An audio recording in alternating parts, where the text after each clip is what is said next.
So if you like this video, if you don't mind putting a thumbs up, maybe click on the subscribe button. That helps me and my channel a lot. I really appreciate it. Now on to the case. Hey, welcome to Punk Rock Sherlock. And today I'm going to talk about the Nancy Guthrie case, which is in the news everywhere. It's been about 12 days that this woman has been missing. And it's terrifying. Like, I really thought that this would have been over within a few days. But it looks like it's still more evidence is being found. I'm going to talk briefly about yesterday the FBI plucked a glove.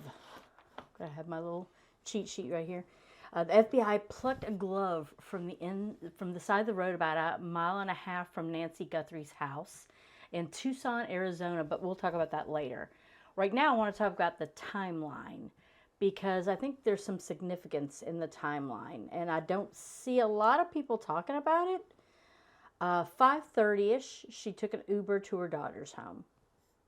Why would she do that? I mean, if they were only, I think, 4 miles from where she lives, why didn't one of them just come pick her up if she didn't want to drive at night? Why take an Uber? That's weird. But, you know, sometimes old people are like, this is what I want to do and this is how I'm going to do it. So, I don't know. About 9:48, Nancy was dropped off at her home. We don't know what family member dropped her off. I guess they're keeping that tight-lipped. Her garage door, this is January 31st, which would be the day that they had the get-together. The sheriff won't say much about who dropped her off at home. At 9:50, the garage door closes. Now, a lot of people are like, well, what about the garage door? That's crazy. Sometimes people just like to be put in, like leave and enter a certain doorway, not necessarily the front door. I remember when I was a kid, we never used the front door. We always went out the side door. So that's not too unusual to me. And they're like, but she's old and she had trouble walking. Well, if he drove right up to the garage door, I think she could get in there in 2 minutes. So that doesn't alarm me too much either. Now, February 1st, 1:47 a.m. This is where we're seeing the footage that was released yesterday of like what they see the intruder would have looked like. You know, the face mask, the backpack, all that stuff. So that 1:47 a.m. is when he disables the doorbell cam, not knowing. See, like, people are like, well, she didn't have a service. I'm like, well, I never had a service on my doorbell, but it was a different brand. But I could always just hook it up to my app, and I could see who comes and goes. And I didn't pay for any service. But this is Nest, so I don't know. So 1:47, it's disconnected. At 2:12 is when camera software detects movement, but again, no available video because there wasn't a subscription. Now at 2:28 a.m. is when her pacemaker disconnects from her iPhone. So she would have gotten far enough away from the iPhone that the signal was lost. So there was not a sense that her heart had had an event. That wasn't recorded. It was that she got too far away from her iPhone. So that means from 1:47 when the doorbell gets disconnected to 2:28 a.m. when the pacemaker is disconnected. So that's 41 minutes. So the assailant was in that house for 41 minutes. That's odd. Or in and out of the house, but 41 minutes. I think that's a long time if you're robbing. I think you want to get in, get out before anybody notices. This could be a robbery gone wrong, quite possibly, hence the blood, but they've not said anything about there being blood in the house. So I don't know if they're keeping tight-lipped about that or not. But another forensic guy had said this. When the blood that's on there, there's some droplets that look like they're just straight down, so there's no movement. But then there's like a big splatter, which would be like high velocity. So if somebody got hit on the head, boom, it would with blood. But then there'd be little droplets after the impact. In my opinion, this is what it sounds like. Now at 11:56 a.m., The family, after church, decides to go and check on Nancy at her house, and 12:03 is when 911 was called. So good that they called them as soon as possible. The blood on the front door, we've covered that. Sheriff hasn't confirmed yet whether it was forced entry or not. So that's interesting. Her car was towed away to process it to see, I guess, if there's any blood or anything in the vehicle. An Uber. Again, I don't know why she would take an Uber, but family members alleged to drive her home. And we're taking the family's testimony as the only evidence that happened that night because they were allegedly the last ones to see her alive. Police are trying to look at traffic cameras to see if they can pick up on anything. And right now, law enforcement's offering a $50,000 reward. So that's significant. The ransom note, which is weird. I guess you don't hear about ransom notes much. I don't know if there's lots of them and we just don't hear about them. But the ransom note that they got asked for $6 million, but they provided no proof of life, which is weird. But again, I've never kidnapped anybody.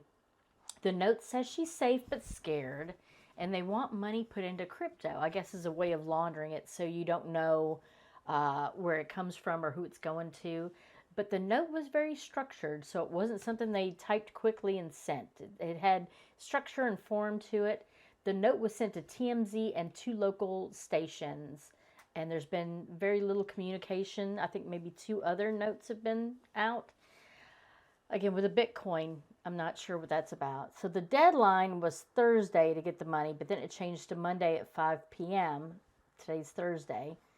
The police were at the daughter's house for 3 hours and came out with some bags. One was a white plastic, looks like a trash bag, and one's in a brown paper shopping bag that they took out of Annie's house, the daughter. So Nancy's 84 years old, needs meds, and they're saying without those, she could die within 24 hours. She's got heart issues. Like I said, she's got a pacemaker. So the FBI, since it's a kidnapping, they're now involved in it. A phrase in the email makes it sound like the person is local to Tucson.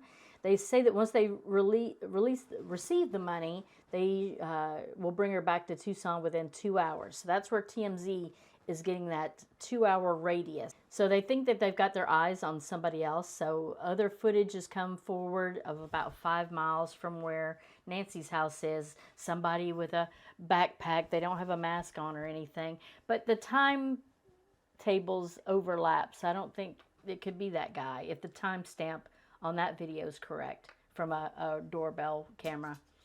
Gosh. Now, was she a victim because she's got a famous daughter? Was it money? Was it a break-in gone wrong? We're not really sure. It could be any of those things or something else. Images from the camera that were released yesterday show the front door of the suspect from head to toe was covered. Mask, gloves. It looks like maybe 2 pairs of rubber gloves on, like doctor kind of rubber gloves. He had a firearm, and these images, how they were recovered was from residual data from back-end systems. So they were able to get them. Thank goodness for that. Now, one thing tells me this person's not a gun person, as in he's not had training. Definitely not from the police department, not from military, because the holster was right in front, in the front of his crotch, which could be bad if it goes off accidentally. That could hit his femoral artery and he could die. But the way the handle of the gun's pointed, it's pointed so he could pick it up like this. So he's probably got a right hand. He's a right-handed person, right-hand dominant.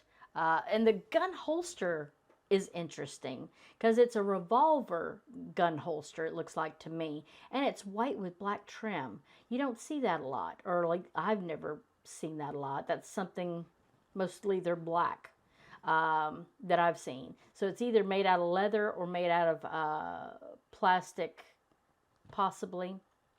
But that's interesting. Now, could he be in a mob? Could he be in, a gang? I don't know. But that is a weird place to have it, unless you're just trying to look like a badass. anyway. So, so it's a revolver holster, but the gun itself is a semi-automatic, so it's not even the right holster for the gun. Idiot. The backpack appears to be full, so I'm like, why would you bring a full backpack if it was going to be a break-in? Now, it could have a tarp in it, it could have a rope, it could have whatever else in it if they were wanting to kidnap. So that makes some sense there. But backpack appears to be full. I mean, very tightly full. But they're able, from these pictures, oh, it was this kind of backpack. They do like a Google reverse search, reverse image, and they're able to find it. And also, if you notice when he's walking up, there's a moment where there's like a light, looks like it's coming out of his mouth. So he either had like a small flashlight in his mouth, or what they call bite flashlights. So his hands are free to do whatever, and the flashlight is shining out of his face. But you're able to see that he's got some facial hair going on. So definitely a dude. There's claiming anywhere he's between 5'11" to 6'2", possibly a size 12 shoe. So that's the information that we've got right now. So hopefully she's found safe. That's the goal, you know. My heart goes out to the family and friends of this lady. And like I said, she was Savannah Guthrie's mother, who is a host on the Today Show. Sorry if I'm stuttering a little bit.